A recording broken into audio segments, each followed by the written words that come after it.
In this tutorial, we will guide you through the step-by-step process of converting OST files to EML format using the PC.OST to EML converter tool.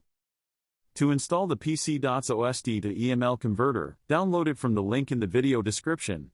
After installation, simply launch it. To begin, click on the Open button.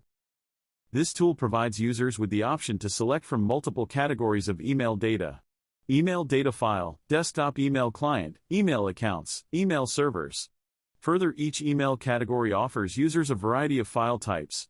Navigate to the email data file, where users can view various file type options, including OST, PST, OLM, MBOX, EML, MSG, and others. Click on the OST option and then select Choose Folder or Choose File option. Choose the folder containing OST files and then click the Select Folder button. Our tool also allows users to preview data before conversion.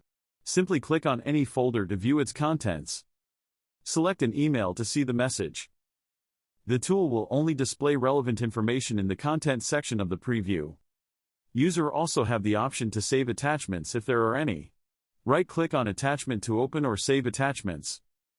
Tool provides users with Open, Save and Save All option to save multiple attachments.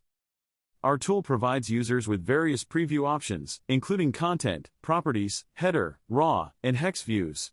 This tool provides users with two types of search options: folder search and advanced search. Let's see the advanced search option. Click on the magnifying glass icon.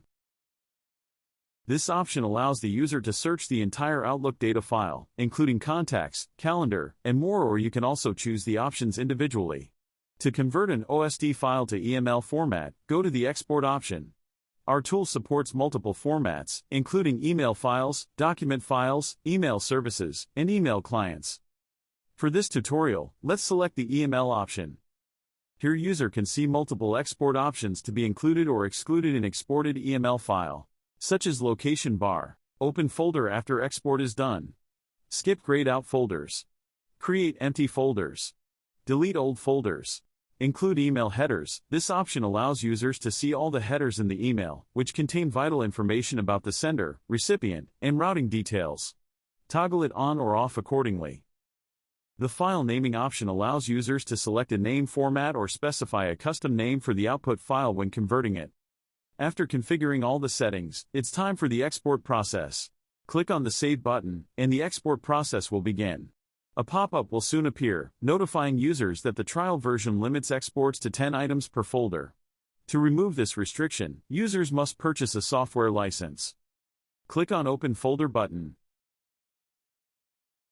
And here you have your exported EML files. And that's it for this video. Thank you for watching.